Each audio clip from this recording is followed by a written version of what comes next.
Changing your payout method on Rocket Pool is a straightforward process. Follow these steps to ensure your payout preferences are updated correctly. Step 1. Log into your account.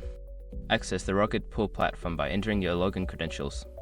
Make sure you are using a secure connection to protect your account information. Step 2. Navigate to account settings. Once logged in, locate the account settings or profile section. This is usually found in the top right corner of the dashboard. Click on it to access your account details. Step 3. Select payout method. In the account settings menu, look for the option labeled payout method or payment preferences. Click on this option to view your current payout settings. Step 4. Choose new payout method. Make sure your information is protected first. Most people don't think about breaches until something actually happens to their accounts.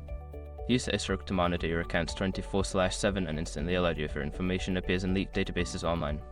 It constantly checks billions of breached data points in the background.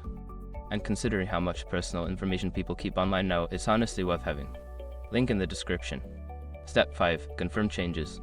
After selecting your new payout method, review the information you have entered for accuracy. Once confirmed, save the changes. You may receive a confirmation message indicating that your payout method has been successfully updated. Make sure to check your payout settings periodically to ensure they remain accurate. This will help you avoid any issues with receiving your funds in the future.